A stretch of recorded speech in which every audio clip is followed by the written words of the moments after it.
Hello, everyone, and welcome to A Questionable Trek. Our big thank you, 500 plus subscribers. We're now at 505 subscribers in the last week. That's Thank amazing. We you. actually gained more And that's subscribers. despite Conti being on the show. Wonderful. Wonderful. As You are hard as you mean to absolutely go on. phenomenal. But no, in the last week, we've actually gained more subscribers than we have in the previous year. 40 subscribers in 40 subscribers in 1 week. That is outstanding. I'll give you a big hand for that. Yeah, well, I've got 2 big hands. Also, yeah. But anyway, so today what we're going to do is we're going to show the videos that were obviously the most favorite, and from there we're going to concentrate. Well, we're still going to do the show, but we are going to concentrate on those kinds of videos that were obviously the most popular and that gained us so many subscribers over the last week. So yeah, so let's have a look who's with us here in the chats today. Let's have a look. We've got Mikey Susan. He says congratulations on 500 subs to your channel. Recently, I've reached 105 subscribers myself. Well done, congratulations. Don't give up. Nicely done, Mikey. Yeah, well done. Thomas Potts said, "Is it Conti Palpatine or Conti Skywalker?" So to add a little context, I put a poll on Twitter 2 days ago about whether Anakin is actually more of a Palpatine, because Palpatine used the Force to manipulate midichlorians in order to create him, making him related, obviously, some way to Rey Palpatine. So does that make her a Skywalker or Anakin a Palpatine? And that's what this is about. Who else we got? We got James MC. Hello, James MC. Good to see you. John DeMarco says greetings to you, John DeMarco. Who else we got? Thomas Potts, Jeffrey Trek. Gorillas Random Thoughts. Good to see you, Gorillas. Always a pleasure to see you here. The Mighty Space Chicken. And what did you call him? The Mighty Space Chicken. But do chickens make noise in space? I don't know. I thought the chicken noise may have been a swear word. That's why I said that. Oh, I see what you mean. No, I went, Baka! I moved the microphone closer so you can understand, so you can all understand me better. What? Yes, that's right. We don't want to understand you. We don't need no understanding. The man wife is in trouble tonight. Anyway, Orwell Nation says hand pink waving. Hello, Orwell Nation. Always good to see you. And yeah, he says congratulations. Thank you very much, Orwell Nation. Okay, so today what we're going to do is we're going to show, as I said, we're going to show the videos, obviously the most favorite over the last week. And we hope you enjoy them. Some of you might have seen them. Some of you might have haven't. Some of you are more here for the show than you are for the video content. So, yeah. Hey, Conti. What? Do you have a list of all the people that have been on the show? A list that have been on the show? On top of my head, we've had, blimey, there's been so many. We've had Law Reloaded, we've had Bird of Prey 5, we've had the Salty Trekker, aka formerly known as the Anti-Trekker. We've had Space Chicken, we've had Mikey Susie, we've had Gorillas Random Thoughts, we've even had James MC, we've had Certifiable In-Game, we've had, what was his name? What was the name? Trek Yards. We've had Trek Yards on the show. I forgot their name. We Trek have Yards. both of them. Both of them. Yeah. Oh, we've had many guests over the last, what? When did we start? 2020. So the last 3 years, 5 seasons and 3 years. We've had a lot of people. Joseph We've also had a Petrick, lot of guests as well. We've had Starfleet Boy. We had Ian. We had Scarlet Trekkie. We've had. Who else we had? Was anyone? In fact, that was all the captains so far. Oh, did I mention Jesse Gender? We've had Jesse Gender on as well. There's been so many. John DeMarco's been on. John DeMarco, yeah. Trexpertise when he used to have a channel. I don't think he's still going at the moment. We had Lex on as well. Lex Noel. Lex. Yeah. Wow. Are these people what played, or are these people that were on the cartoons? Or these are people that were on the show. And some of them in the cartoons. Some of them were in the cartoons. Some of them have, yes. Yeah, like Bird of Prey 5, Certifiable In-Game. They've been in the cartoons. Almonds, she's been on the show. Space Waldo was on the show. Yeah, we've had people from Trek Culture on twice. In fact, we had Dom and we had Bree on from Trek Culture. It's been so many. So many, I can't even remember them. The list would be as long as the list would go along this room, down the corridor, down the stairs, into the living room, out the kitchen back door, and along the street. We've had that many people. And that would be a really, really good reference if we knew how big your house was. Well, it's way up here. It's really tall, and it's really, really like that long as well. See, I can't even touch the walls. My point, Conti. We wouldn't be what we are without all those people coming on the show, and we have a big debt. Thank you. See, you do this all the time, don't you? You do whenever we go out or we do a live stream. You constantly embarrass me everywhere, every time. You do this on purpose. That's my job. You know, you are the That's worst my job. You're just like a regular wife, aren't you? I would like to say one thing, and I don't think we say it enough. That none of us would be here without you, Conti, because you started the show. This is this is true. That is true. I will give you kudos for that. Yes, you guys are probably the most important ones out of all the captains that have been on the show. No offense to them, they were great. But I mean, we've got the charm and wit and sophistication of T Dowd. We have the humor, the comedy, and the animation talent of Kurt Robinson, and of course the back chat and sass of my best friend / man wife, Professor Brainspace. So yeah, it wouldn't be what it is today without all of you. Backhanded compliment. The if cast, I've ever heard one. The guests, and the fans, and those who subscribe to the channel for whatever reason, whether it's the videos or the live show or whatever. You know, it's all down to you, and we wouldn't be where we are. And hopefully, we can reach another 500 a little bit faster than what we have so far. That'd be awesome. Patrick Furlong says, hello, all. Mighty Space Chicken says, don't give Conti a complex. What kind of complex are we talking about, if you don't mind me asking? Well, he actually says a God complex. A golf complex? Oh, I don't play golf. A golf complex, yes. I do remember one person you did not mention. Who? We had LDG Pixels on the show. We did have LDG Pixel. Oh, yeah. Shout out to him too. Shout out to LDG Pixels. This again, like I said, there's so many. We've had a slew of people that I can't remember. YouTubers to just people I met on Twitter. I love the distinction. We've had YouTubers and we've had people I met. Not all of them are YouTubers. It's not like one's less than the other. You just, I can't remember them all. It's been so many. You should compile a list.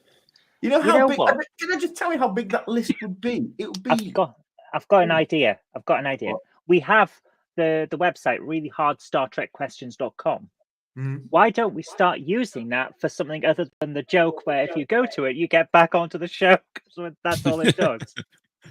We could actually have a page of all of the guests that have been on. We could have like a table of who's won the most and things like that. Thank you, Mighty Space Chicken. We forgot about Jay Aldridge. He's been on the show quite a bit. Of course. As well, Jay Aldridge. Who else? I believe you've been on the show, Conti. I don't know. Unfortunately, that's true, Zoe. Conti and Jeff have been team captains. We have. We both have, yes. And he won one, and I won the other. And I think I've won two, actually. Well, you keep thinking. You see, this is the kind of argument that wouldn't happen if we had a list of who'd won. Well, it's unfair to keep score because I don't want those who didn't win to feel like. Then why do we have a scoreboard? Why did you bring me on the show to keep score? Well, you've got to keep you doing something. Because Starfleet Boy and Ian weren't happy with the scores I was keeping, so they. Well, you couldn't keep it accurately. That's why I'm here. No, it wasn't. I was keeping score in the chat. Oh, here we go again. Here we go. Yeah, all right. Everything's my fault again, isn't it? Everything's my fault. Well, when it's true, it's true. How about we take a break and we play a video for our audience, and we'll come back to them in just a few moments, in just a few minutes. Do you have the videos lined up, or shall I find them? I have the first one lined up already. Excellent.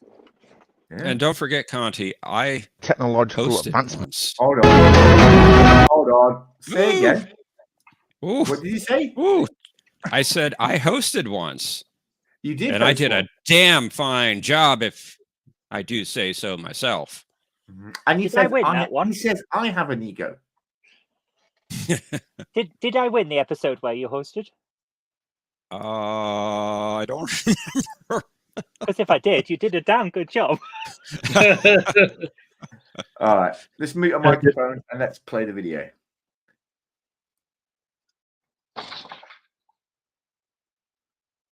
Given the ever-rising rate of technological advancement, I often wonder, how will this affect our lives, our futures, and of course, most importantly, our evolution?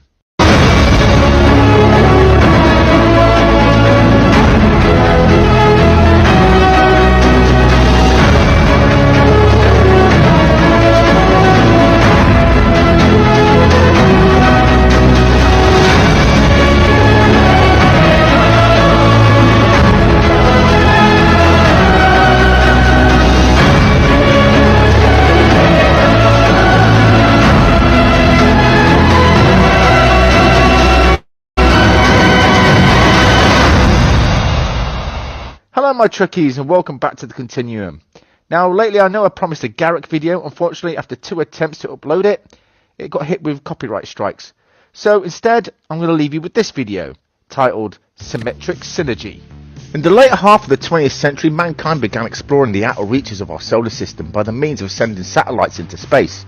For a time, the Voyager series were the most advanced to be sent out into the Great Void to learn all that was learnable and return that information to Earth. One of these satellites, designated Voyager 6, carried out its programming until it disappeared. The explanation for its disappearance was that it fell into some sort of anomaly, most likely a black hole. This anomaly sent Voyager 6 back in time to the farthest reaches of our own galaxy. Lost in time and space, the damaged satellite was recovered by a race of artificial life forms, believing Voyager 6 to be a form of life similar to themselves. This race tried their best to repair Voyager 6 and its programming as best they could, and included a complement of upgrades for the strange satellite to fulfill its purpose. Unfortunately, Voyager 6, now V'Ger, had its objectives slightly altered, and this advanced race of artificial beings weren't fully able to understand its programming. V'Ger's new directive was to learn all that was learnable and return it to its creator. Being set off once again all alone throughout the cosmos, V'Ger was determined to carry out its new core directives. Utilizing these upgrades to its own technology and to its programming, V'Ger began learning everything it would come into contact with, and after a time began assimilating. With each assimilation, V'Ger would grow in structure and in complexity, still determined to reach its creator. Along its journey, V'Ger would try to find others like himself without avail, believing that only artificial life was true life and carbon-based life forms were nothing but a pestilence. That's not to say, of course, they would not be useful, as V'Ger grew to the point it could assimilate entire worlds into its own being, and so too its inhabitants. To be used in a manner similar to that as motor proteins, allowing V'Ger to grow exponentially and efficiently as these new beings would integrate the materials and technology that were accumulated, continuing V'Ger's evolution. Continuing to grow and evolve, so too would these repurposed carbon-based life forms, and as they did, it became apparent that this collective will of these beings would require a new form of order, bringing forth a queen, to sift through and organise the thoughts of every one of these new beings. Not so long after, these beings became the Borg. No longer bound to V'Ger, the Borg would begin exploring the galaxy, carrying with them an altered version of V'Ger's programming, learning all that was learnable and taking greater interest in technology than biological life, adding the biological and technological distinctiveness of all their encounters to their own in order to reach a state of perfection. In time, the Borg would eventually reach the Federation Romulan neutral zone and began assimilating several outposts of both Alpha Quadrant powers. Soon after, the omnipotent being known as Q would send the Enterprise D to the farthest reaches of the Beta Quadrant, where Starfleet would have their first encounter with the Borg. The Borg would have several encounters with humanity, which proved to be quite the pest, deeming them to be inferior life forms, as V'Ger had. Eventually, the Borg would decide to travel back to Earth's past to prevent first contact with the Vulcans, only to be thwarted by the Enterprise E under the command of Jean-Luc Picard, by destroying their ship. After preventing the Borg from halting first contact, the Enterprise and its crew returned back to the 24th century, unknowingly leaving behind debris of the Borg sphere in Antarctica, only to be discovered by a research team in the 22nd century. After recovering the debris, the several Borg drones who reactivated and once again began following their core directive by assimilating both the researchers and their ship in order to return to the Delta Quadrant to report back what they had learned. Fortunately for Starfleet and United Earth, the Enterprise NX-01, under the command of Captain Archer, was able to prevent the Borg doing so, destroying the ship, leaving nothing but the minimum debris, which in my opinion would undoubtedly have been recovered by Starfleet. Realising how this advanced technology the Borg utilised could benefit mankind and trying to make up what they could by what little debris remained, it may very well be that Starfleet tried to repair and even replicate this technology and any remaining programming that was still present, creating control. An artificial intelligence, wanting to be more than the sum of its parts, began manipulating the Federation in the 23rd century, trying to learn all that was learnable in order to evolve just like its predecessors, by assimilating both technology and biological life forms, which of course Control deemed inferior to itself, only to be defeated by former Empress Philippa Georgiou, now an agent of Section 31. Of course, it would only be almost 20 years later that Vedra itself would reach Earth and transmit all that it had learned successfully, completing its programming and fulfilled its own desire to join with its creator. And this is where I often ask myself, will our technology try to destroy us, like Control? Will it try to rule over us, like the Borg? Or will we evolve together, harmoniously, to become something higher? Honestly, I don't know. But these are just my thoughts. What are yours?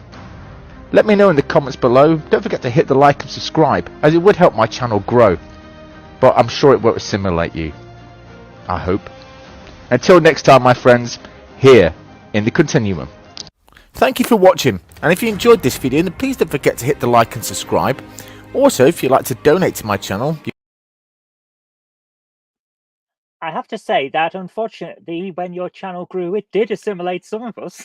Yeah, hello. It probably did. You did. We are the question of Trek. You will be assimilated. Yeah. Oh dear. So yeah, that was the first. We need Janeway to rescue us. We need Janeway to rescue you. Why? What are you saying? Yes. You've got to be careful around Janeway. Continuum. She's the best, after all. Well, there's she's the right way, there's the wrong way, and there's the Janeway. There was what is it? So Patrick Furlong asked a question. He said, but didn't the Voyager episode Dragon Teeth say that the Borg were around in the 13th century? Yes, they were around in the 13th century. Keep in mind that Voyage 6, when it sent off, did enter in the black hole, go get lost in a black hole and was sent back in time. This was mentioned in the motion picture, and it was. Yeah, that's how it got to where it got changed. That's where it got changed, and then it went back in time. It did go back in time. I don't remember that in the dialogue. Wow, it got lost in a black hole, so obviously it ended up in another part of the galaxy, and probably.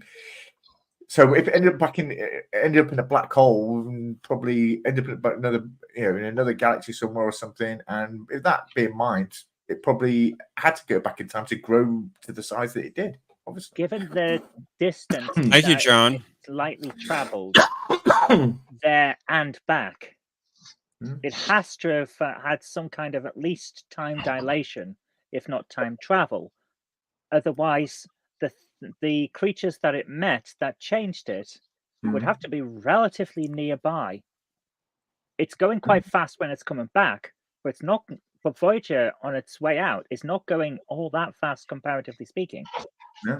It's barely just left our solar system. That's right. And everyone knows when you enter a black hole, you go back in time. I mean, come on. It's like we do. It's in every it's like in every sci-fi show. Go for a black hole, go back in time. Patrick actually raises a good point. In Event Horizon, they go into a black hole. They don't go back in time. They just go to a weird sex dimension. I mean, did you not watch the 2000s Planet of the Apes? A black hole, but back in time. Anyway, do not mention the 2000s reboot Planet of the Apes. Love it. Love it. You didn't like that movie? Am I the only one who did? The Tim Burton one, no. I mean, okay, it wasn't anything that was close to the original with Charlton Heston. That one is a classic. That one is an absolute classic. The sequels, not so much.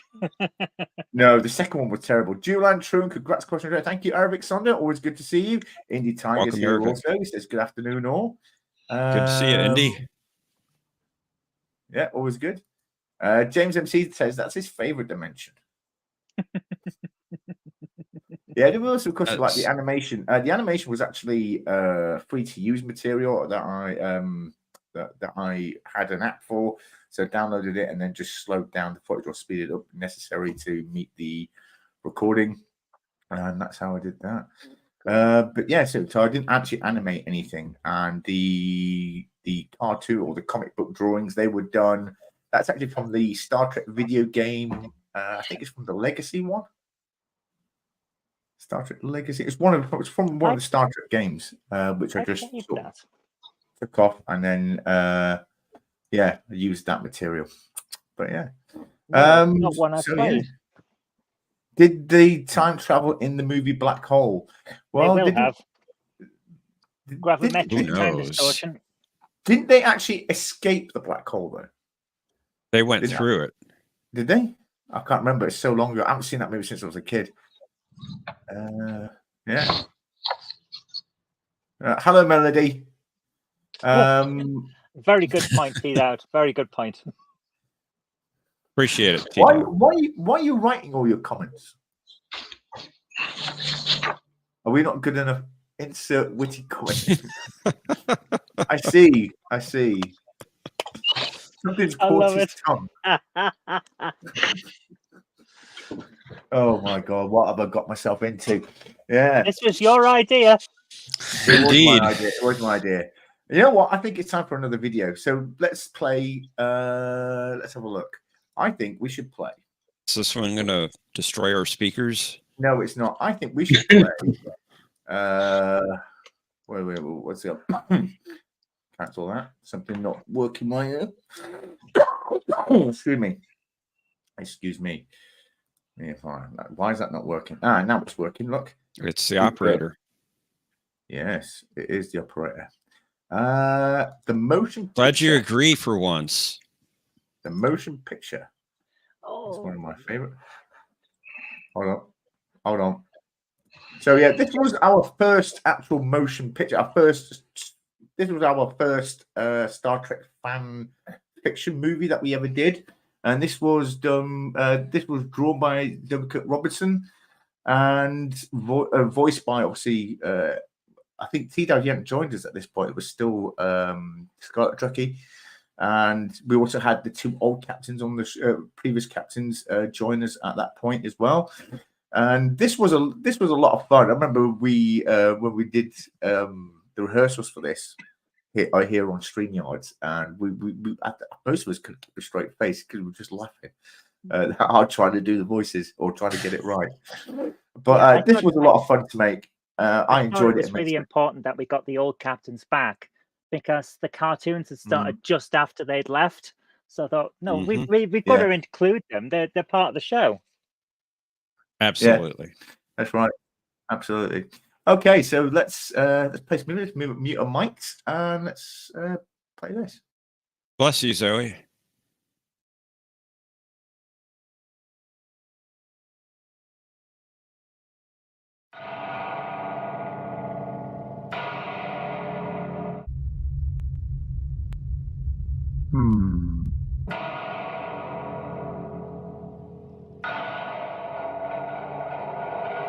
Fire!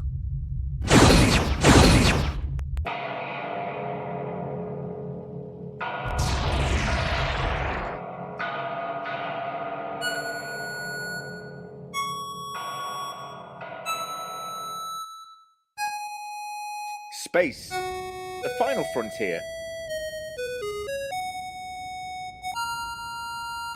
These are the voyages of the USS Robinson. Our mission is to explore the continuum, seek out strange new people, but not as strange as us, of course, to answer age-old questions and to boldly ask new ones.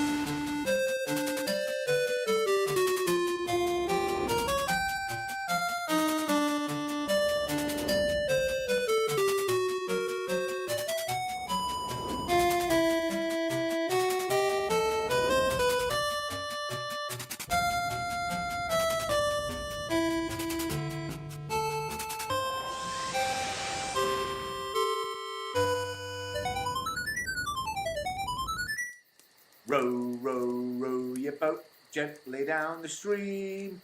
Belts off, trousers down, isn't life a scream? Hey, row, Belts row, off, row trousers your boat down, gently isn't down the life a stream. scream? Woof! Belts Row, off, Row, trousers row, down, row your isn't boat life a gently scream? down Hey, the stream. Belts Belts off, trousers down, isn't life a scream? what? You brought your communicator? Yeah, how else is Starfleet supposed to contact us? I think that was the point. It's so they couldn't. Well, what if there's an emergency? There's always an emergency. We have thousands of ships in the fleet. Why should we always be responsible? You just know some unknown force is making its way to Earth, and Starfleet will stroke our egos by saying we are the only ship in range and an experienced crew, and only we can handle it. I thought you liked having your ego stroked. I do, but not when it interferes with my downtime. Well, it looks like our downtime is coming to an end. This is Admiral Brainy. Send it over. This is Admiral Warcock. Yeah, all cock and no balls. I'm sorry to say your leave is being cut short as an unknown force is making its way to Earth, and you are the only crew in range with the experience to deal with this situation. What did I tell you? This is why I don't bring my communicator on leave. Well, I suggest we get back to the ship and set course. Yep, to be honest, I'm only happy when I'm behind the controls of the starship. You need to learn to switch off. I do, when I'm behind the controls of a ship. This is Admiral Brainy to USS Robinson. 4 to beam up. Captain on the bridge. Thank you, Commander. All hands report ready. Helm, set course for the unknown. Aye, sir.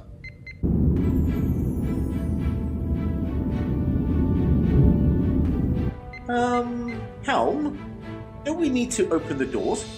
Aye, sir. Well, Aye, sir. I'm working on it.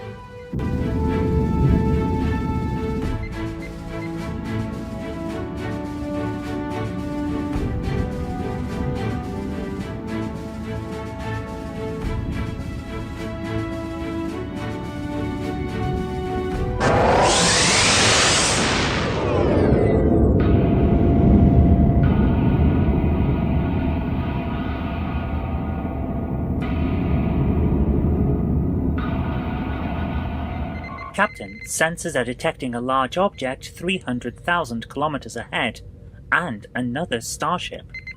It's the USS Galaxy. oh no, it's him. Oh, pipe down. You're just jealous he's better looking than you. I'll say, woof. He's not better looking than me. If you say so. Anyway, what's he doing here? This is supposed to be our mission. Not anymore. Grrr. Captain Trackcat is hailing us. Don't answer. I override that order. On screen. Hey guys, what are you doing here? Looking great there, Zoe. We are here to investigate the large object heading to Earth. We were told that we are the only ship in range. What are you doing here? Oh, they always say that. Every captain needs his ego stroked. Grrr. Captain, another ship is dropping out of warp. Identify. It looks like the USS Sovereign. It's Starfleet, boy! Him too? I don't know why he calls himself that. He's older than me, you know. Yeah, but he looks younger. Grrr. Captain, Starfleet Boy is hailing. On screen. Hey, what's up, everybody? Great! I am well. I'm awesome, thank you. Fine, I suppose. Hey SB. What brings you here? Let me guess. You were told your ship was the only one in range? No, I came to take command of the operation. What? Yay! Captain, we are receiving a signal in Old Earth radio. Yeah, we determined that it's emanating from the center of the object. We believe it to be from an old satellite from Earth that went missing centuries ago and has traveled back to report its findings. Why does this sound so familiar? Well, what we're waiting for? Let's enter that cloud and find out. What in heaven's for? Yeah, all we have to do is send a signal back in the same format and wavelength to acknowledge its mission was successful.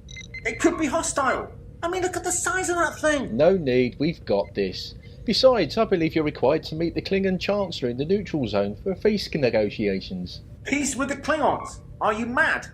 Those Klingon bastards killed my son. I didn't know you had any children. He doesn't, but he did buy a small son from a rather shrewd Ferengi on DS9. Turns out the same Ferengi also sold it to a Klingon pirate, and when he found out he was double-crossed, he destroyed it. Oh.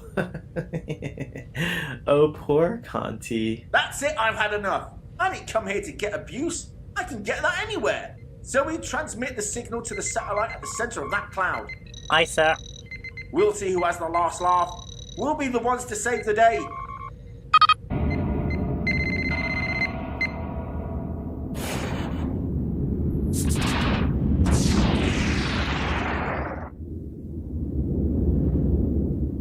Oops. Where is the Kirk, the creator? That's it. Raise shields, arc bases and torpedoes and blow that thing out the stars.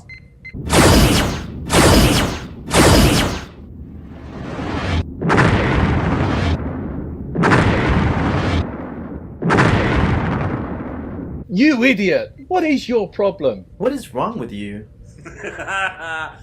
Helm, set course for the neutral zone. Guess who's coming to dinner? Aye, sir. Shouldn't we help with the repairs of the Galaxy and the Sovereign? Nah, they'll be fine. And if they still need help after the negotiations, well, let's just say Quark gave me a 2-for-1 deal on that sun the Klingons destroyed. We'll just slingshot back in time and prevent it from ever happening. Wow, you certainly thought this through. Well, I'm not just a pretty face, you know. No, you're certainly not. Not what? A pretty face. Watch it! We are the Borg. Lower your shields and surrender your ships to us. Your biological and technological distinctiveness will be added to our own. Resistance is futile. Damn you, Conti!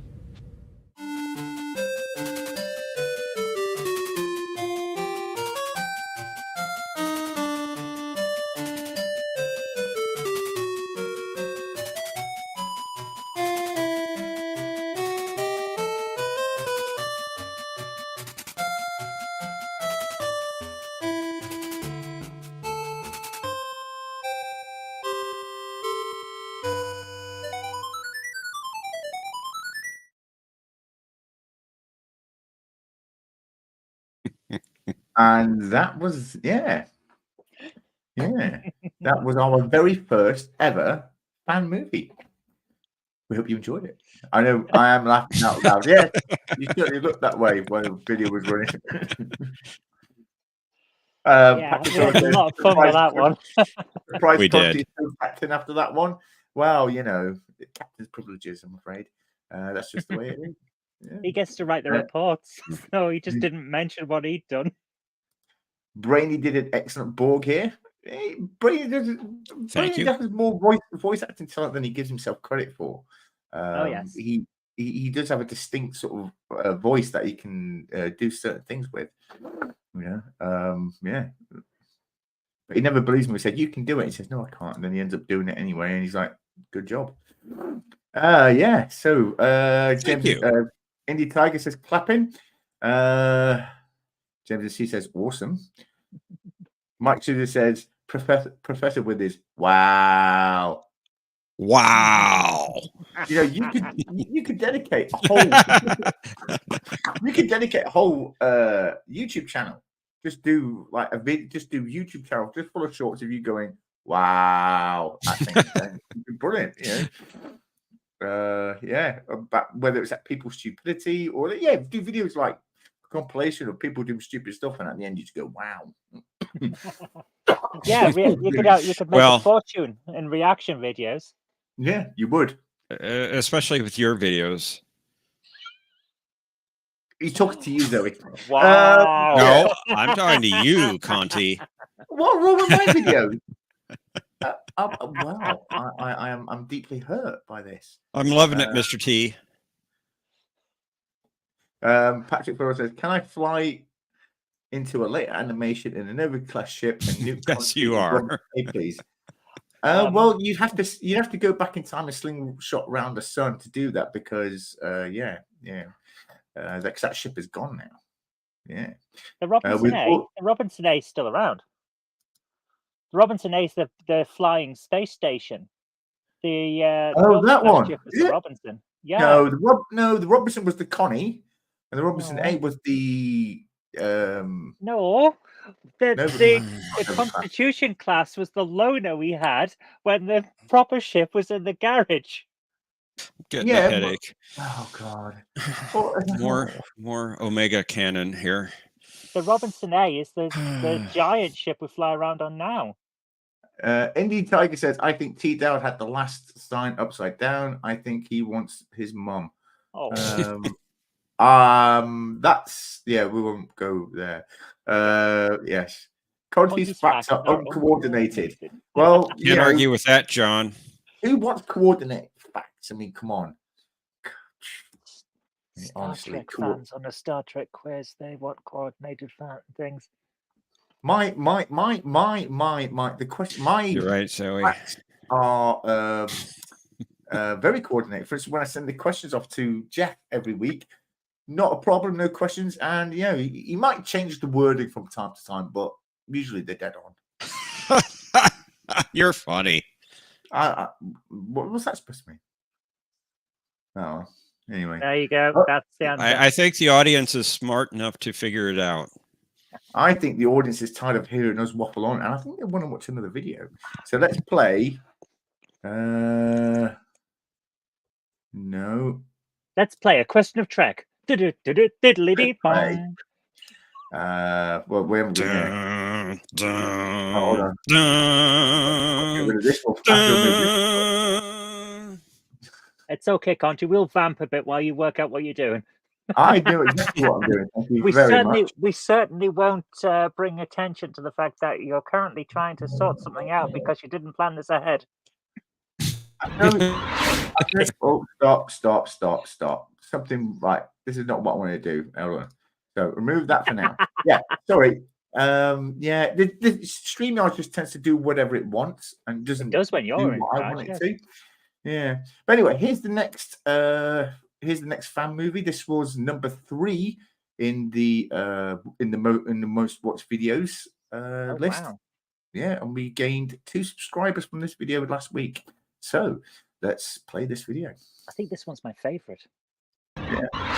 This is the Cube. It's damaged, but long-range scans say it's still a threat. Starfleet has ordered us to investigate and, if necessary, hold it off until the fleet can arrive to deal with it. How damaged is it? We can't tell, Captain. Borg vessels have distributed systems. They can still operate even with substantial damage. Very well. Set course and notify the crew to be ready for battle.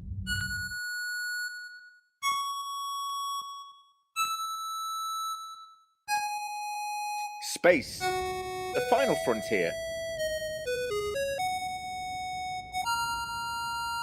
These are the voyages of the USS Robinson. Our mission is to explore the continuum, seek out strange new people, but not as strange as us, of course, to answer age-old questions and to boldly ask new ones.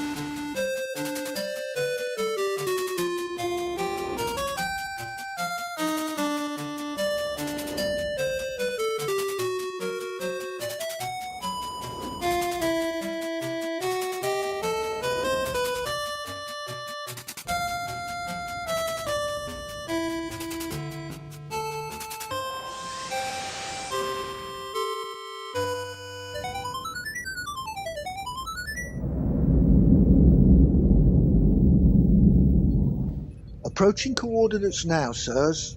Bring us out at maximum weapons range, just in case. Let's not get too close before we have to. Aye, sir. The cube is now within visual range. On screen. They repair quickly. Indeed. Scan the cube, let's see what's going on. Sensors detect the cube is at low power with minimal systems running. They may be in a regenerative state.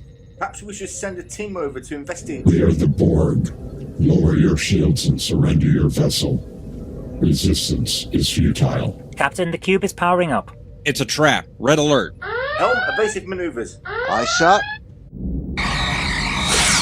That thing's operational. Wrong franchise. My point still stands. What was that? They somehow managed to penetrate our shields. Minor damage to decks 4 through 7. Deck 4? That's where I live.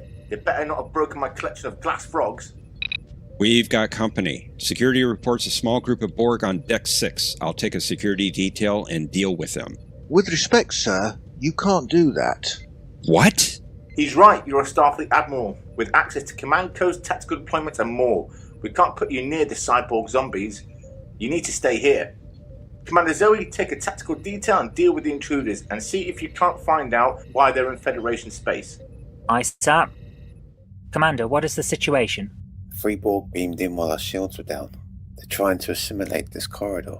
Trying to set up a command hub, no doubt. That's our theory. We can't allow them to take over the ship. Set your phasers to random modulation and prepare to fire on my mark. I need a command node from one of them, but the others are fair game. We won't get many shots off before they adapt. Then make every shot count. Ready?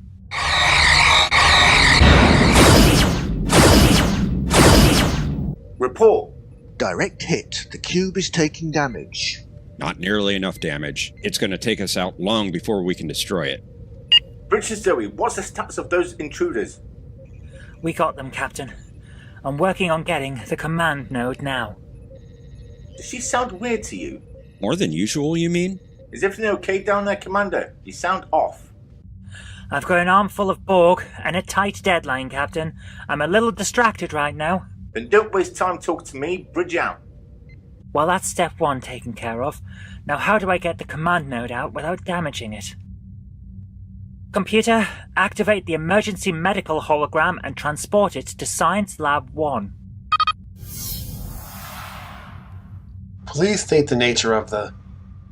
This isn't sickbay. What's going on here? There's a command node in this Borg, and I need it. Assist me. Assist you? I'm a doctor, not a lackey. You're holding that wrong. Let me do it.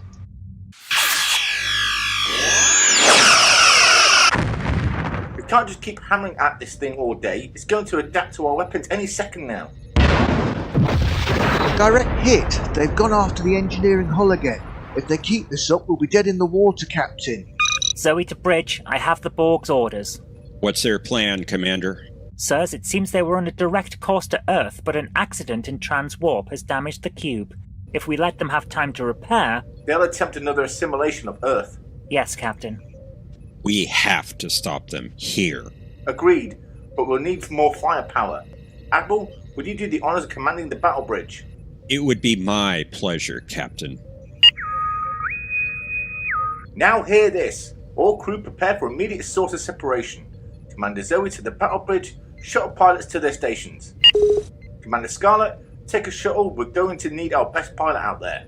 Aye, sir.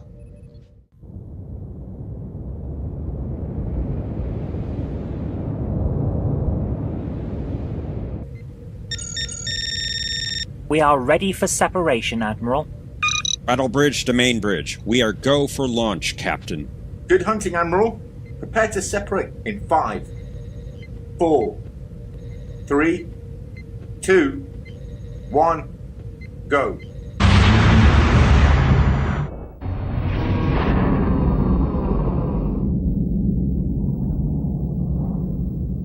Saucer separation complete, engineering hull taking position and beginning our attack run. We're taking a lot of casualties out here. How long till Starfleet arrives? Too long. They've mobilized the task force, but it's still an hour out. We have to stop this cube ourselves then. In an hour they could have their drive working and be on the way to Earth. We need to work smart if we're going to pull this off. Concentrate fire on the following coordinates. Ready when you are. Fire!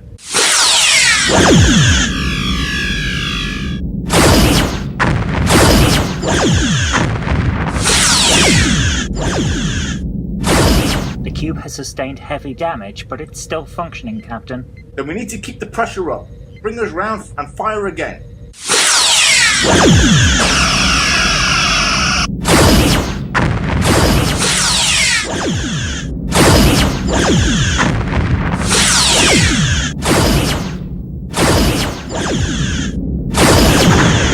Sir, we've sustained critical damage to the warp drive. A warp core breach is imminent. Damn it! If we eject the core, phaser batteries will allow us to get off a few more shots, but it's unlikely to be enough. No, but something else will.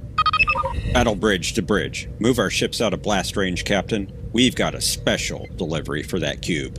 Are you sure about this, Admiral? The core is going critical. We may as well make it count.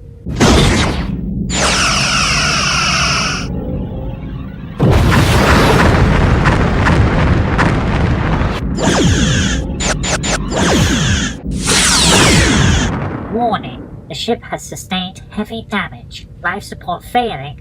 Transporters inoperable. Damn it! Sirs, sensors are detecting movement inside the cube. It looks like they're trying to launch a sphere. Good. I have a plan. Let's make sure history remembers our names. Computer, initiate auto-destruct sequence of 1 minute timer. Please state authorization code for self-destruct. Capture Continuum. Destruct sequence 1, code 1, 1A.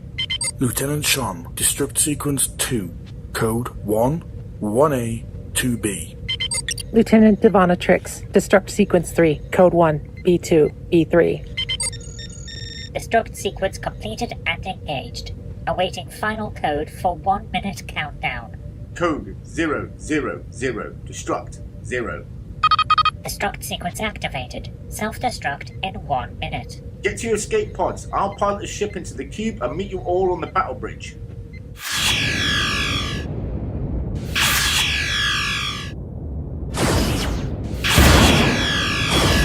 Admiral, the captain is launching escape pods. They've sustained heavy damage. Brains to Conti, what's going on, Captain? I'm going to give the Borg a surprise. Lock into my signal and prepare to beam me out on my mark. Good luck, Captain. Damn it! I'm hit! Controls are not responding. Lock on to Commander Scarlet as well. Beam him out. There's a lot of interference from the warp core breach. It's difficult to get a lock. Keep trying. We can't lose them.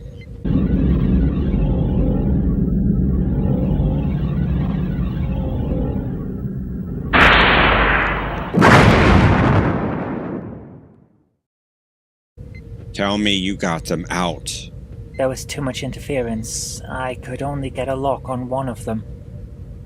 Scarlet to Battle Bridge. Do you have the captain?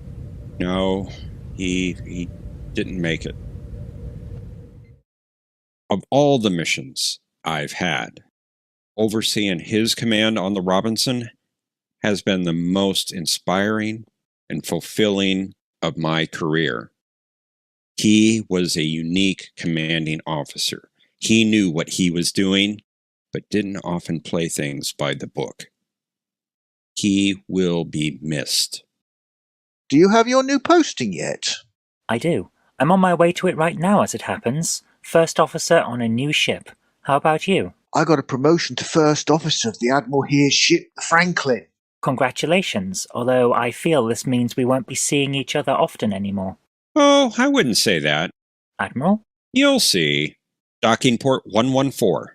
Which port did you need, Commander? Bay 114 also. Okay, let's get on board. It'll only be a short trip. Admiral, what's going on? My ship is docking with your ship. We're trialing a new deep space exploration. Multiple ships, docking, and a carrier. Should be interesting.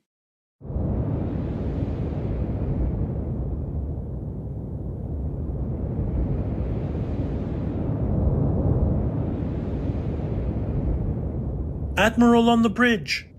Good to see you, Admiral. I take it you found the place okay? Indeed. The Franklin is docked and secured, Captain. We're ready to begin when you are. Commander Scarlet, would you take the helm, please? Aye, Captain. Space Dock has cleared us for departure, Captain. Then let's see what's out there. Space. The final frontier. These are the voyages of the USS Robinson. Its continuing mission to explore strange new worlds. To seek out new life and new civilizations. To boldly go where no one has gone before.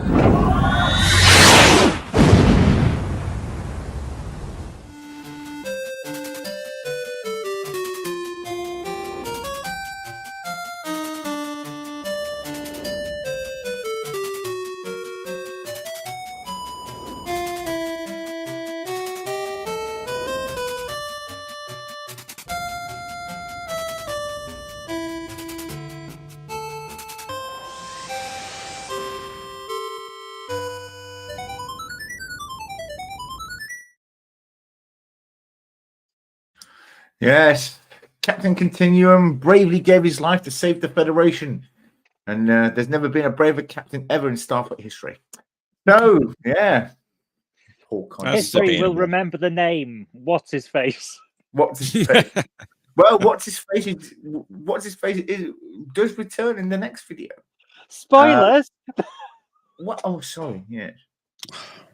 But anyway, I don't know. What?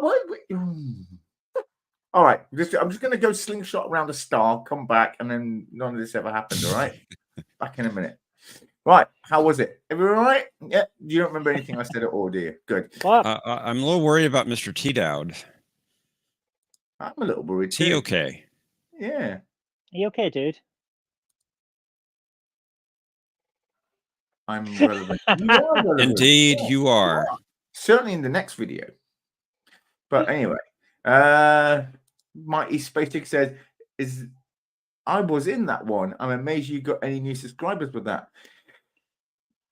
What is it with everyone that were putting themselves down?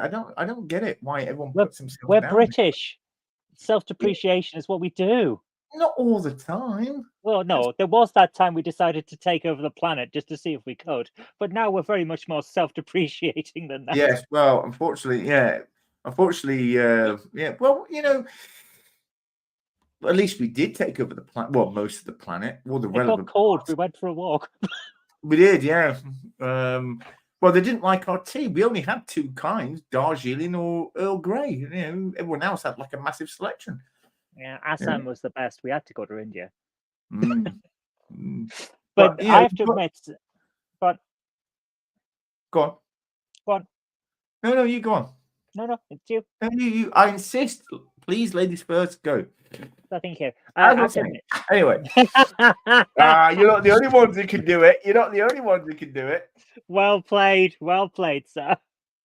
Thank you. Anyway, please continue. Seriously though, I have to admit this was this one I think is my favorite of the films because it all just came together really nicely, and it was so easy to write. Some of it was harder to animate, but I really enjoyed it. So I have to say, it is, despite the fact that I wrote it, it's still my favorite because it all just came together in the end with the animations and the voice acting and everything. It just seemed really nice. I always had a lot of fun. I mean, I do get nervous when I get on the front of the microphone. I have to when I record a line. Before I start doing any recordings, I have to then pretend to be whatever in order to do it. So I'll record absolute nonsense for at least about 5 minutes. Sing zippity doo dah whatever, and then record the lines because then you get used to. Because when I get in front of what I used to have the problem is get in front of the microphone and go. I couldn't get the words out, or I'd stutter, or I'd screw it up halfway.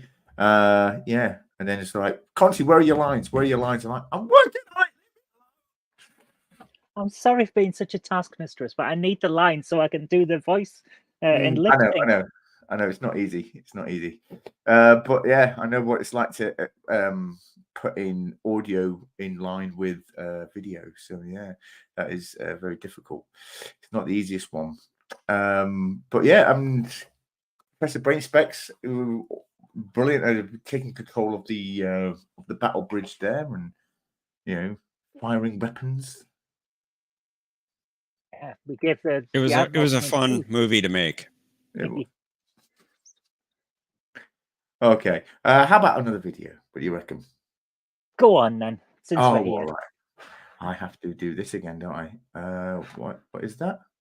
So while Conti's looking for the particular video, we'd just like to remind you that if you call 0900 1701 Track Chat, then you too can join up with a variety of fascinating Star Trek fans and talk about all things Track Chat. That's 0900 1701 Track Chat. Call now. I've been put on hold. Sorry about that. Yes, I've tried that number a few times. I always get put on hold, and it charges me a fortune while I'm waiting. It just keeps playing the Question of Trek music over and over and over again, the intro to the cartoons, until eventually I just give up. I don't think anyone is actually on the other end of that line. Can I just thank you all for paying my rent? That's what that is it? Okay. Wish someone would pay my rent once in a while. But anyway, but nobody loves me enough for that. I have to do it all on my own. Yeah. Anyway, here's the next video. Poor Conti. Poor me. Get off track. This is the cube. It's damaged, but long-range scans say it's still a threat. It's a trap. Red alert. Helm, evasive maneuvers. They'll attempt another assimilation of Earth. We've got company. Security reports a small group of Borg on Deck 6. Direct hit. They've gone after the engineering hull again. Battle bridge to main bridge. We are go for launch, Captain. Good hunting, Admiral. Warning. The ship has sustained heavy damage.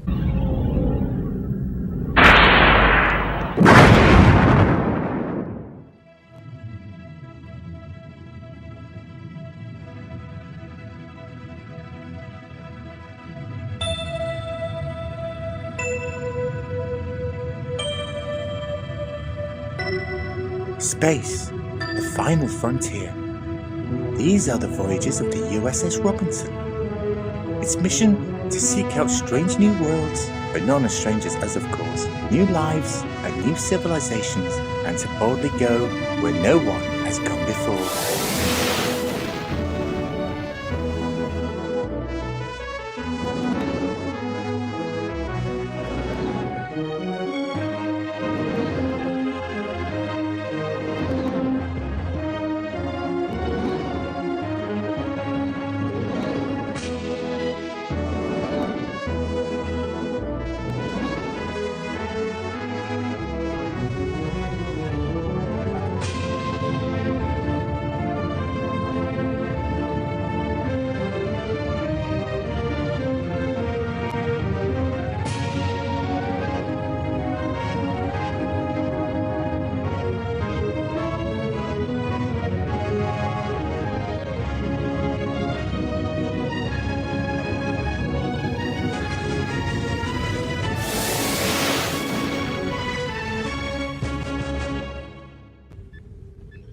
Captain, we're receiving a distress beacon. Can you determine its point of origin? Affirmative, Captain. Its point of origin is Sector 458762. I don't believe I'm familiar with that sector. Did you say Sector 458762? That's right. Talk to me, guys. What's so special about that sector? You seem familiar with it.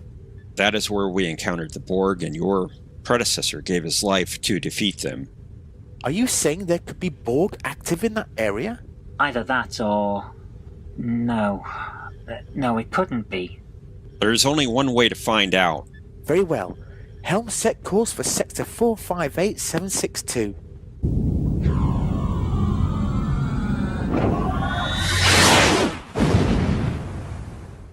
Captain, I'm picking up a very faint spatial anomaly, which seems to have a signature similar to a Borg transwarp conduit, but it's very small and it's fading rapidly. Okay, beam it aboard. There seems to be a recording on here. Play it. It could be from a survivor. This is Captain Conti of the USS Robinson. I'm trapped on a Borg cube and we are in an unknown part of space. If you are seeing this, it means I was successful in using one of the Borg transwarp coils to open up a low-level conduit so I could send this pad through.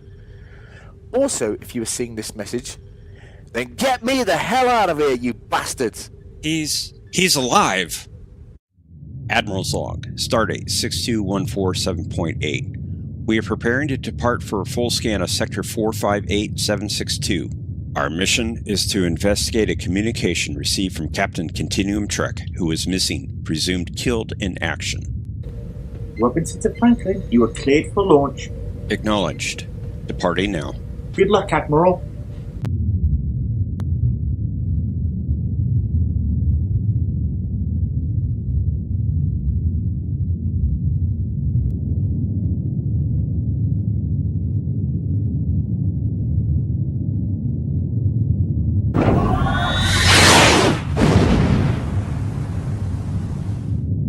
Captain's log, stardate 62147.8. We are en route to Deep Space Nine to meet with representatives from Starfleet Command and Starfleet Security. After the recent message from Captain Conti, we must analyse whether this is a genuine call for help or a new method of Borg entrapment. Admiral, we have no indication that this transmission is a Borg deception. That may be so, but we have to be certain. The Borg are capable of scheming. With respect, sir, they don't tend to use dead Starfleet officers as a lure. They don't seem to believe they would need to. They just show up and start assimilating. It's true. They even try to assimilate people who are trying to help them.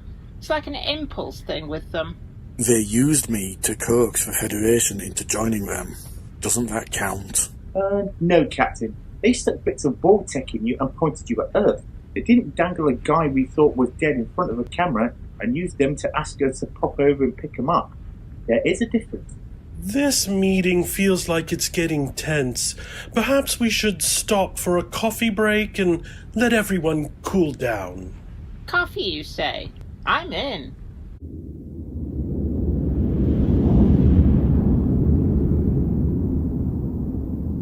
Do you have anything yet? Negative, Admiral. No sign of a transwarp signature as yet. Interesting.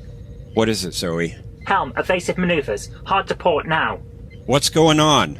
A transwarp conduit is opening directly beside us, Admiral. Something's coming through. There seems to be an open channel on a subspace carrier wave. I think we might be able to communicate. It's not like the Borg to have an open channel for just anyone to send a communique. Can you tell what frequency is being used and what signature it has? It's difficult to tell since the transwarp conduit is so weak, which is making it difficult to determine who's actually sending the signal. Very well. I will send a message through on that frequency. Don't worry, I will take full responsibility. This is Admiral Brainy, Commander of the USS Franklin, to members broadcasting on this open channel. Join Starfleet, travel the galaxy, have a few laughs. All this and pay, they said. I didn't even get paid. Now here I am trying to avoid getting nanoprobes injected into every orifice in my body. This is Admiral Brainy, Commander of the USS Franklin. To members broadcasting on this open channel, can you please identify yourselves? Admiral, is that you? Where are you? Wait, they gave you another ship. Indeed they did, and she's a beauty if I don't say so myself. You did say so yourself. Where are you? Sector 458762 on the other side of the transwarp conduit, which I can only assume you set up. Sector what? Like I'm supposed to know where that is. That's just typical, isn't it? What? We come all this way to rescue you, and all you can do is throw snark over minutiae. Well, if you're here to rescue me, then get on with it before I end up being assimilated and have some stupid name like 7 of 9 or Locutus of Borg. Fine, on one condition. On one condition? It's your duty as a Starfleet officer to help those in need. All in good time. Just simply admit that Star Trek III The Search for Spock is not a rehash of Spock's brain. Never! I'd rather be assimilated. Do it! Grrr, fine, but I won't forget this. Star Trek III The Search for Spock is not a rehash of Spock's... No! Conti, are you still there? Captain, do you read me? Captain Conti, please respond. Zoe, can you raise Captain Conti? No, Admiral. His signal is dead. Also, I cannot find his biosignature on the Borg cube. Damn.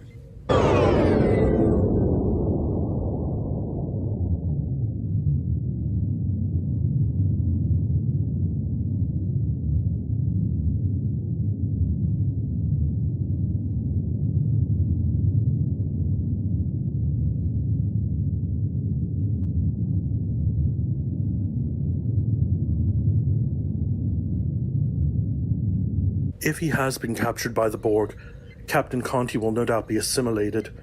A very invasive procedure which will not only mean cybernetic implants throughout his body, but his mind will be linked to the hive. He will undoubtedly be scarred emotionally, psychologically, and physically. Permanently.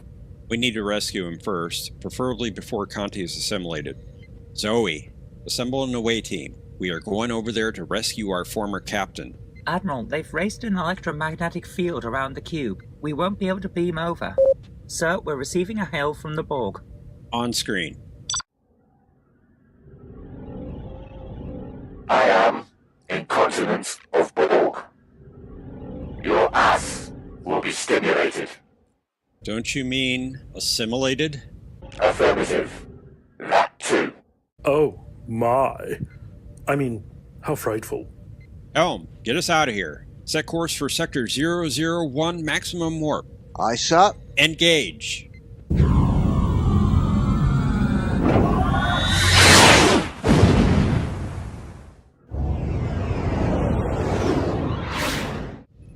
Commander Zoe, status on the Borg cube.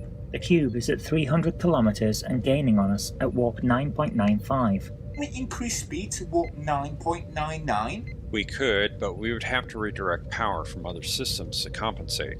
Although, we could connect the Franklin's core to alleviate stress on the warp core of the Robinson and have them operate in tandem. Get it done. That's a great idea, Admiral. Also, may I suggest that Captain Conti is currently, even on a subconscious level, trying to fight off the hive mind, and his actions may be the result of a need to commit suicide, and, by proxy, destroy the Borg cube. How so? Well, it occurs to me that heading to Sector 001 without stopping to assimilate any other worlds or technology to build up resources or manpower is somewhat suspicious, as the Borg are not the threat they used to be. They could just be overconfident in their ability to conquer Earth. Exactly. And since when were the Borg ever overconfident? Since they assimilated Captain Conti. Exactly. Overconfidence is a human emotion, even a weakness in some cases. I wonder what other weaknesses they assimilated from Captain Conti. Helm, drop us out of warp and get ready to engage the Borg. Divert all power to weapons and shields and use the Franklin's core to supplement our own.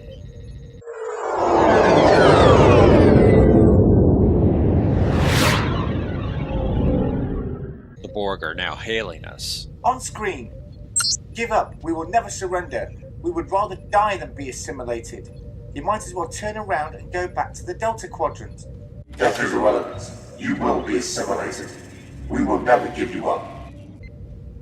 Commander Zoe, close the channel. Aye, sir. Remember the time when Captain Conti rigged your holoprogram of the Vulcan Monastery? You mean how he programmed Surak, the father of Vulcan logic, to rickroll through the Kolinar ritual while dressed in a white suit with shoulder pads and a sombrero? Exactly. Those algorithms are still in the database, and they were transferred over from the previous ship named Robinson. Could we somehow upload that into the Borg hive mind? Yes. I knew I would have the chance to exact my retribution in a humorous manner. Oh dear. Poor Conti. Being rickrolled will scar him more than being assimilated ever could. It's a risk I'm willing to take. I'm extracting the algorithm now and sending it to the cube on a low-frequency carrier wave, but it will only go undetected if we piggyback it on an open comms channel with the Borg. Open a channel. This is your last chance. Turn around and go home or be destroyed. Destruction is irrelevant. We will never gonna give you up. Never gonna let you down. Never gonna turn around and desert you. Never gonna give you up. Never gonna let you down. Never gonna turn around and desert you. Never gonna give you up. Never gonna let you down. Never gonna turn around and desert you.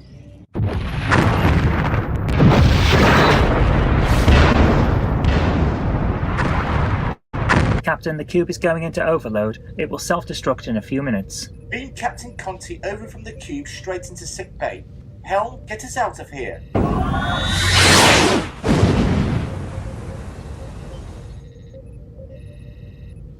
May I ask what you are doing? That is the captain's chair. Yeah, and I'm the captain. Not of this ship. I have not been relieved by Superior, nor was I notified of any dismissal. Last time I checked, I was still captain of the USS Robinson. Oh dear. This is not going to end well.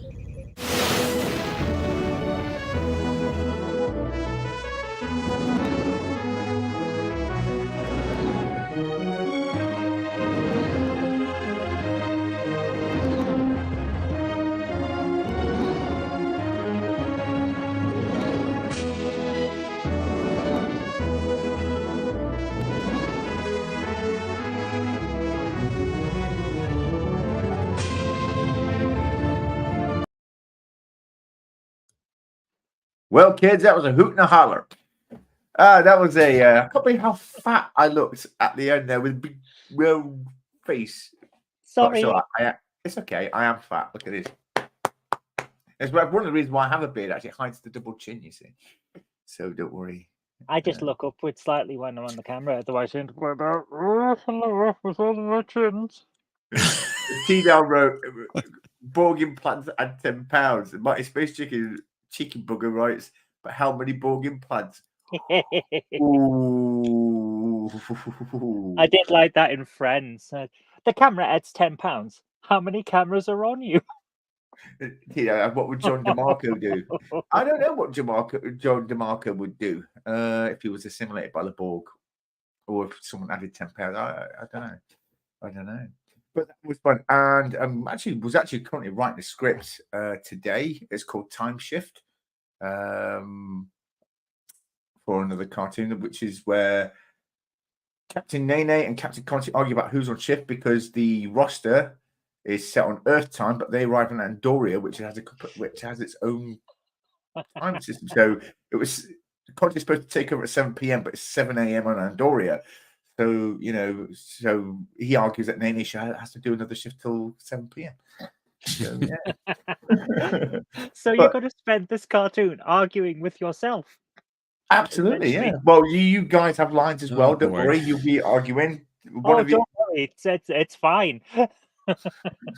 But yeah, no, you will all be adding your sassy quips and in your own individual way, with the Vulcan way, and as T-Dow does best with his charming, subtle wit.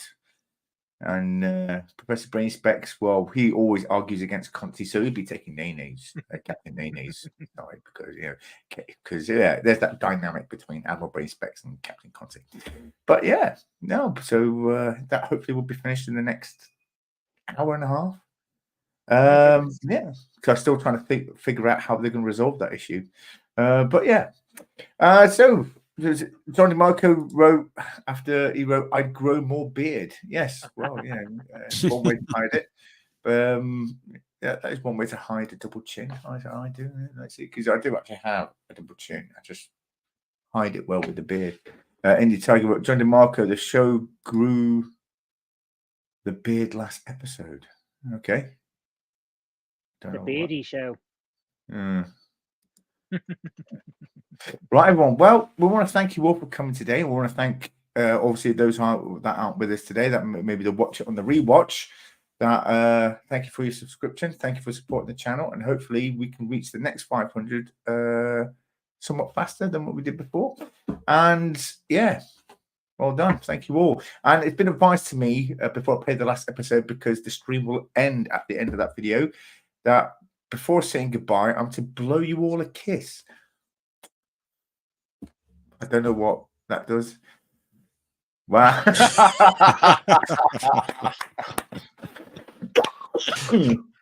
Yeah. Well played, Mr. T.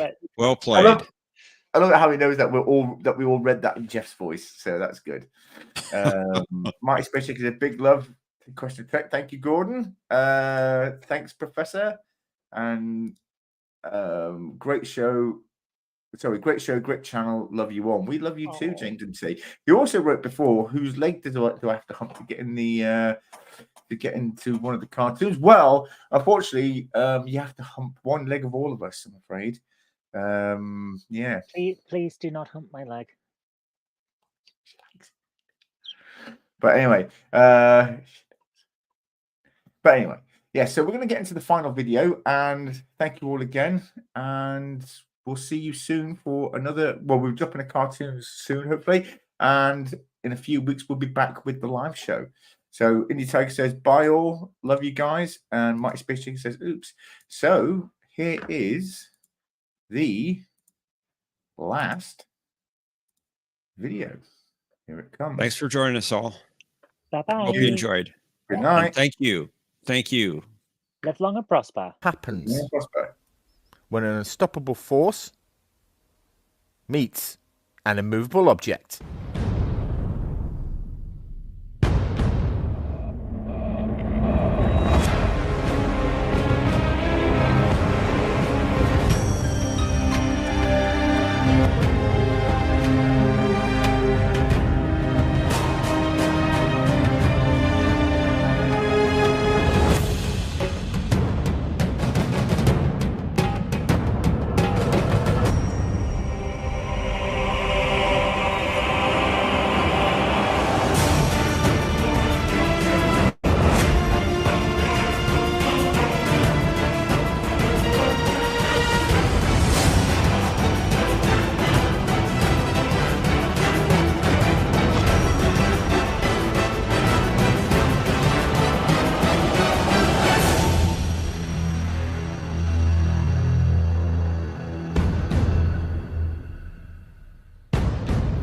Many have queried who would win in an all-out conflict between the Borg and the Dominion. So far, all attempts have reached a stalemate between those who dare to debate. In this video, I hope to lay to rest this question with a final answer. On Stardate 51721.3, or for those uninitiated, the events of this battle would take place between Star Trek First Contact and Star Trek Insurrection. Starfleet and the Federation are at loss of ideas and are running dry on tactics in regard to defeating the Dominion. Starfleet Tactical would send out a fleet-wide communication to all Starship commanders with combat experience. They are to come up with any and all field-proven strategies and ideas regardless how out of the box they are. Starfleet will receive a plethora of strategies ranging from deceiving the Romulan Empire into joining forces with the Federation, to the relocation of the Baku from the Briar Patch in order to harness the metaphasic radiation to treat and rejuvenate the casualties of this war. Of course, it would take only one famed captain commanding the flagship of the Federation to devise a plan that would kill two birds with one stone. This plan would involve the construction of an interplexing beacon which, when ready, would be deployed in the Gamma Quadrant via the Bajoran wormhole by a cloaked ship deep within Dominion territory. Once deployed, Starfleet would mine the entrance to the wormhole on their own side in the Alpha Quadrant with self-replicating mines capable of cloaking, making any escape for the Dominion forces through the wormhole impossible. It wouldn't be too long when the Borg would receive the signal and send a single cube to the Gamma Quadrant utilizing a transwarp hub. Once the cube arrived, it would begin tracing the signal to its point of origin, whilst assimilating any planet outpost the cube would encounter along its path, and before too long, would engage a Dominion patrol. But before we go any further, let's break down these two forces, starting with the Dominion.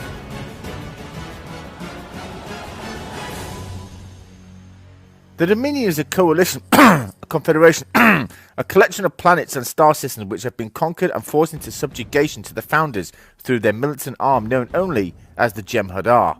The Jem'Hadar are a genetically engineered race with the specific purpose of being the strong arm of the Dominion, a race of clones that grow to full maturity within a couple of days. Programmed from birth to worship the Founders, even though most have never seen one or know what they look like. For the Founders, however, worship wasn't enough, and demanded loyalty, especially from the Jem'Hadar, and so to ensure this, the Jem'Hadar are designed to require a substance known only as the White. Ketracel White is a substance that keeps the Jem'Hadar working at optimal efficiency, providing them with all the nutrients they need, and is also highly addicted to them. It's also important to understand that the White completes their genetic makeup, and it is why without it, they would die. Well, except for this guy.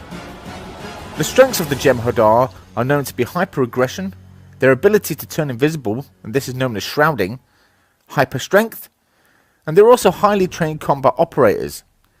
Their weaknesses lie, of course, with their reliance on the White, their unwavering blind loyalty to the Founders, and they are also limited by their genetic conditioning.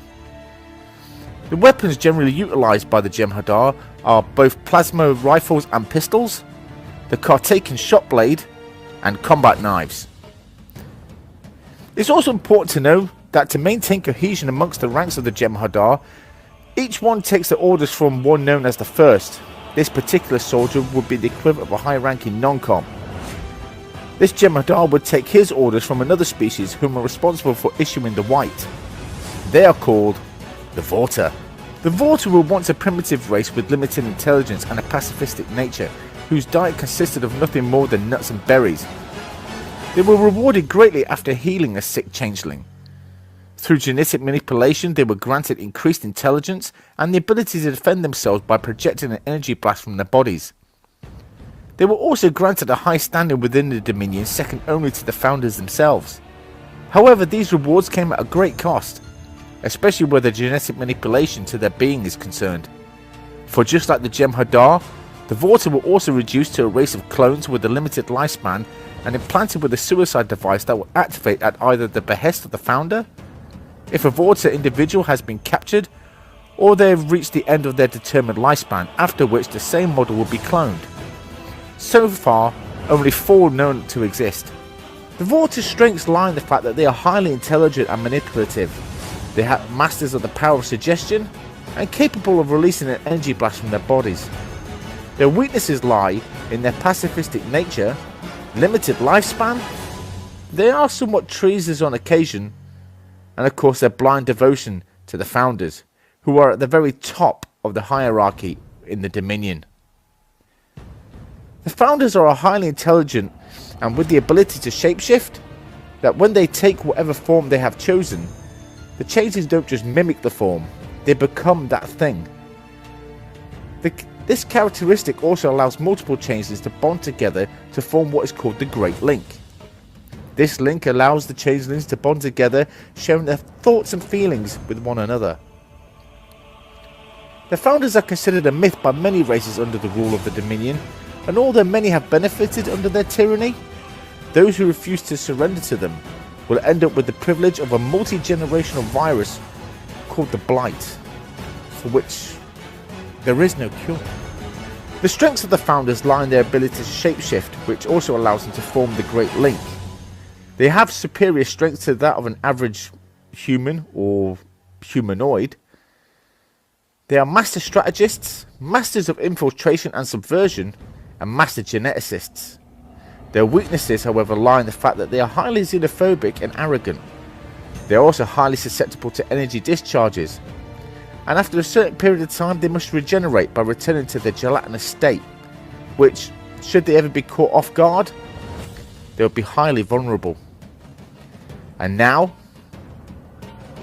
we meet the species so terrifying that their mere mention would freeze the soul of anyone who would hear their name. I am speaking only, of course, of the Borg.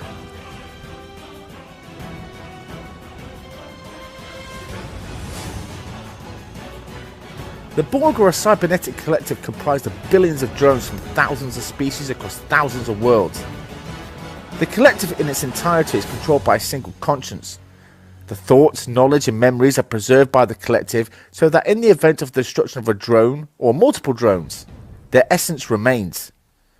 Typically, the Borg would ignore any intrusions to the cube unless intruders were considered a threat. The same rule was also applied when encountering other ships, unless the Borg deemed them worthy of study, or even assimilation. There are two types of assimilation, what I call Phase 1 and Phase 2. The Phase 1, when infiltrating a ship or a planet, the Borg will utilize nanoprobes via nanotubules, capable of penetrating almost any dermal layer, releasing nanoprobes into the bloodstream of their victim, which in turn will begin to physically alter the new drone and connecting them to the hive mind. And Phase 2, once the population of a world or a crew of a ship have undergone Phase 1 assimilation, these new drones would undergo physical surgeries and be augmented with cybernetic implants. The strengths of the Borg lie with assimilation, that they are highly adaptable to almost all attacks, the collective hive mind, their ability to regenerate, and of course their cybernetic enhancements. Their weaknesses, well, they are very few. Their biological components, and that they are limited by their assimilated knowledge.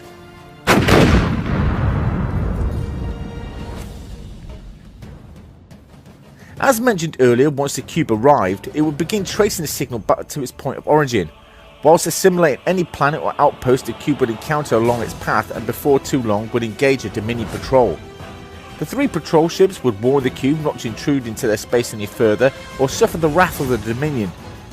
Ignoring the warning, the cube would begin scans of the three ships and deem the lifeforms unworthy for assimilation, however would take great interest in the weapon systems and technology. A single drone would beam aboard the lead vessel and begin analysing the computer core.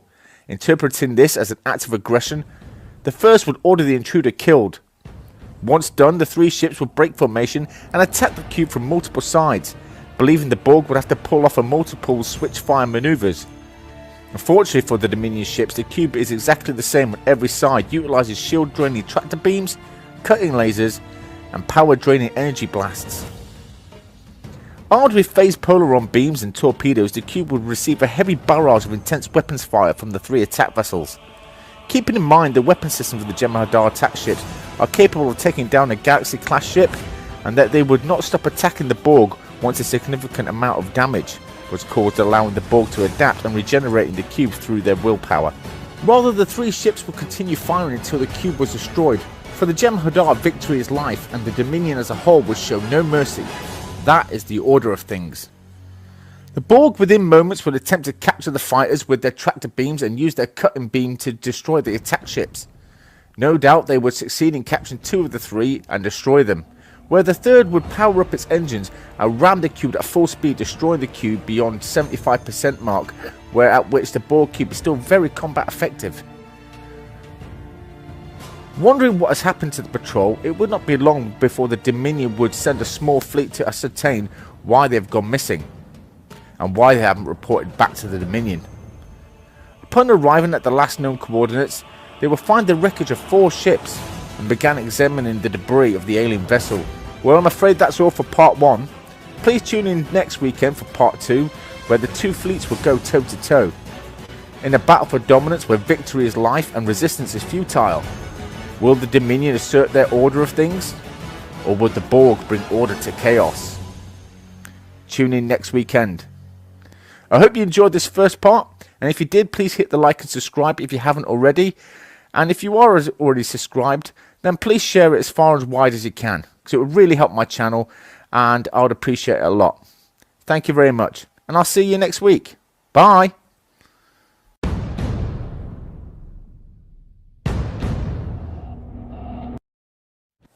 After their last encounter with the Borg, the Dominion will retrieve and analyse any debris, including Borg drones from the enemy vessel. The Founders would not procrastinate in upgrading the Dominion technologies, be it either offensive or defensive. They would ramp up the production of Jem'Hadar soldiers, and most likely if they were able to retrieve drones from the wreckage of the Borg cube, the drones would be experimented on extensively, including being put through simulations to see how the drones would behave in certain scenarios via a neural stimulator. Founders would also have all the worlds within the Dominion involved in the production of new ships, more Jem'Hadar, and the creation of better technologies, turning the Dominion into a war machine. Meanwhile, in the Delta Quadrant, the Borg would realise that the resistance for the newly discovered enemy is far from futile. In order to find out why the cube that was sent to the Gamma Quadrant hasn't returned, the Borg Collective would once again decide to venture back to the Gamma Quadrant in an attempt to locate the origin of the signal sent by the intergalactic beacon. And this time, they're going force. This time 3 cubes will be sent. 2 in search of the missing ship, and the third would try to locate the origin of the signal. Once in the Gamma Quadrant, the 3 cubes would split up and begin their assignments. The Borg would not stop by nearby systems or planets for a simulation. Rather, this time they'll focus solely on their missions. The 2 cubes travelling at high warp would eventually find the last known location of their mission ship and begin scanning the debris. The Borg would analyse the residual weapon signatures and share the findings with the 3rd cube automatically to begin adaptations. The lone cube would make its way deep within Dominion space, following the signal back to the beacon. Once the cube would arrive at the beacon's location, it would analyse and determine that materials used in its construction would have a Federation signature. Learning this, the Collective would decide to make their way back to the transwarp aperture to return to the Delta Quadrant. However, before they could achieve this, they would be set upon by a fleet of Dominion vessels ranging from Jem'Hadar fighters, battleships, battle cruisers, and the Karema starship. The fighters would make up the bulk of the fleet, however the battleships and cruisers would be carrying Jem'Hadar troops packed to the brim. It wouldn't surprise me that they'd even have troops stored in the transporter buffers. However, the Jem'Hadar wouldn't be fighting alone this time. This time, the Founders would be leading the battle, as the Vorta would coordinate the battle from the Karema starship. Now I know what many of you may ask me. Well, wouldn't the Collective know what happened to the cube since they're all part of the hive mind? Well, no. When a cube is sent to another part of the galaxy via transwarp hub, that even for the Borg there is a limit to their communication range from the rest of the Collective and the Queen herself. It therefore falls upon the Vinculum to process and organise the thoughts of the Borg in that particular cube and maintain order. The fighters would swarm the 3 cubes and unleash all their firepower onto them, while the battleships would make flybys beaming over as many troops as they could and avoid fire from the Borg, which would have some difficulty at first trying to lock onto the smaller craft, given that each side only utilises a tractor and cutting beam. Although they can fire energy blasts which can drain the shields of any ship, the sheer number of fighters that would be swarming the cube would allow the fighters to cover each other whilst distracting the Borg, or in the meantime the cruisers and battleships would unload untold amounts of Jem'Hadar and chasing into the cubes themselves. Once both parties were on board the cubes, immediately the Jem'Hadar would shroud and start killing Borg within their alcoves, as the changeling would revert to the gelatinous states and attempt to make their way into the internals of the ship. Operating in tandem, both groups would begin to cause large amounts of damage to the Borg, and although the Borg would have difficulties trying to adapt and ascertain where the attacks are coming from, as they are susceptible to certain forms of cloaking technologies, i.e. that utilised by the Hansen family? No, not them. The Borg would finally adapt to both the plasma weapons and the shrouds of the Jem'Hadar, making both their weapons and cloaking technologies useless. Given their enhanced strengths via the cybernetics, the Borg would begin retaliating and fight back. The Jem'Hadar would continue to fire their plasma weapons a few more times until they realised the weapons were no longer viable, and so they would begin hacking them to pieces with their Katarkin shock blades. Trying as they may to adapt to the weapons fire of the Jem'Hadar, they are also susceptible to bladed weapons.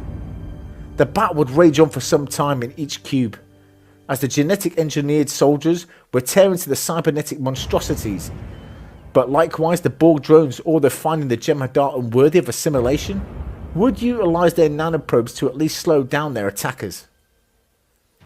Meanwhile, the changelings would make their way through every nook and cranny of the cube, destroying any piece of technology they would deem to be vital, including junction nodes and eventually the vinculum. And even though I doubt the changelings would know exactly what the vinculum is for, it would be obvious to anybody that had some importance, and more importantly, would deal a significant blow to the drones of this cube. The changelings would attempt to destroy the vinculum, only for one of them to be killed by an energy discharge received by a Borg defense mechanism, as they would not leave this piece of equipment unprotected. After the attempt, several drones would beam in internally to the housing of the vinculum and try to prevent the rest of the changeling on each ship from destroying the vinculums. The drones would try to assimilate the changeling, however find this feat fruitless. As the battle would rage on between the Jem'Hadar and the Borg drones, the Karema starship from where the battle is being coordinated would detect the Borg cube's defences would be weakened. As each drone is killed, one after another, the will of the Borg within these ships would begin to wane. This information would be relayed to each at first of the Jem'Hadar battle group or section and order them to keep fighting just a little longer. It wouldn't be too long, of course, that when enough drones have been destroyed, the order for retreat would be given. As the Jem'Hadar and changelings would rendezvous at the transport sites with Borg drones in pursuit, finally the Dominion would utilise a weapon that is most dreaded by the Federation. Of course I'm talking about Houdinis.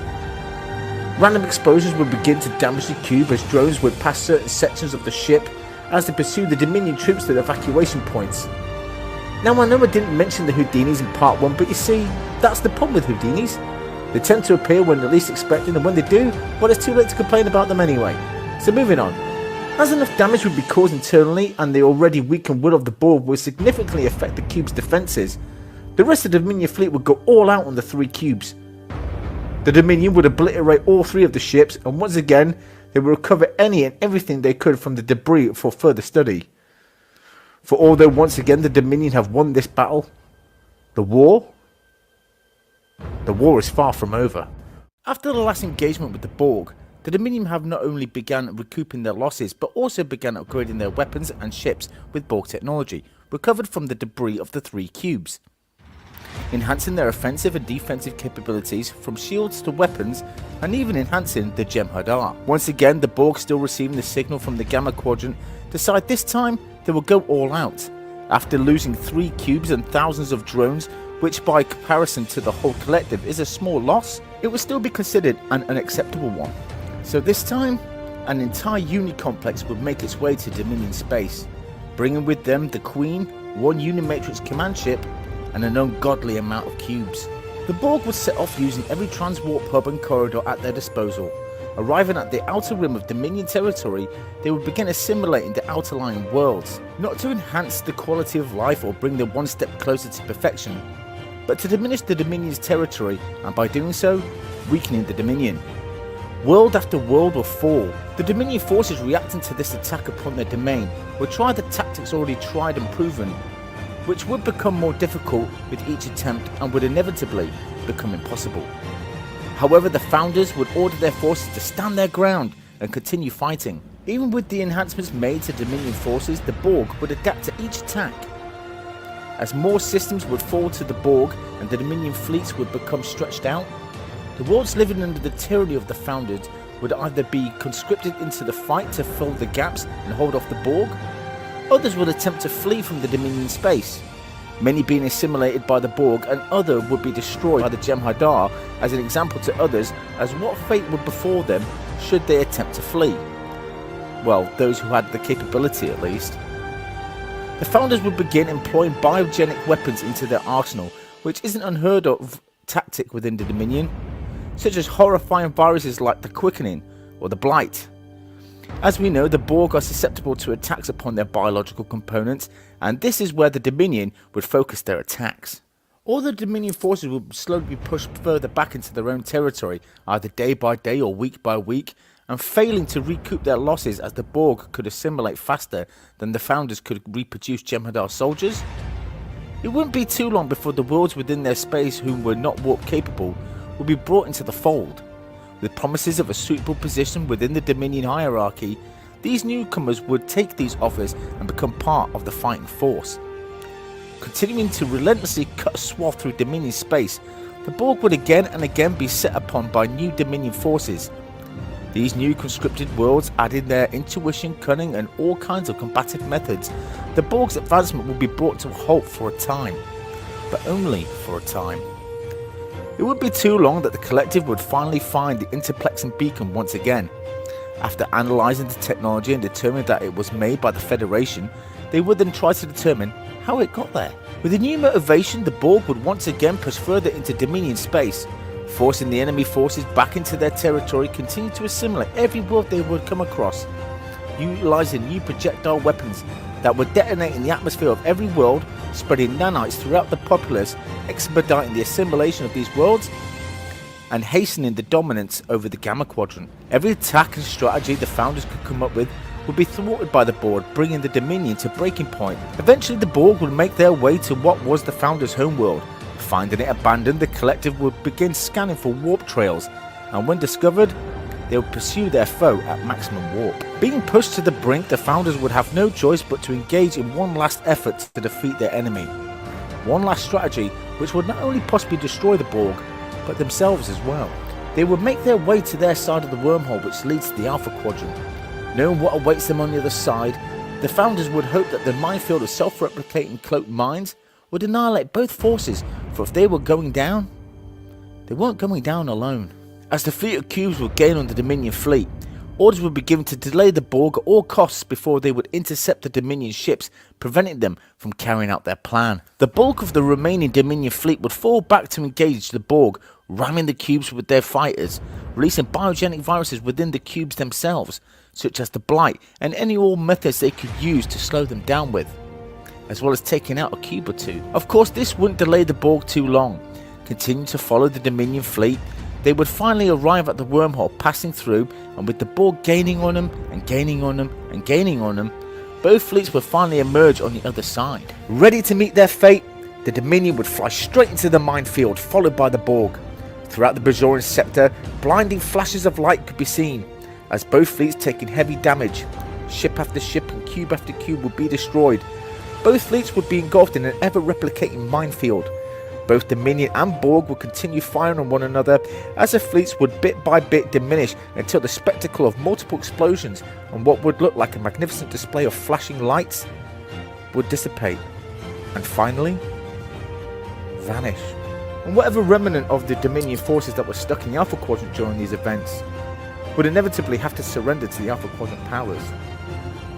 And who knows, maybe they'd even join with the Federation. And how that new alliance would face off against the Borg? Well, that's a subject for another video, I think. Thank you for watching, and if you enjoyed this video, then please don't forget to hit the like and subscribe. Also, if you'd like to donate to my channel, you could donate to my PayPal, or consider becoming a channel patron, the links to which are both in the description below. Live long and prosper, my truckies, and until next time, here in the Continuum.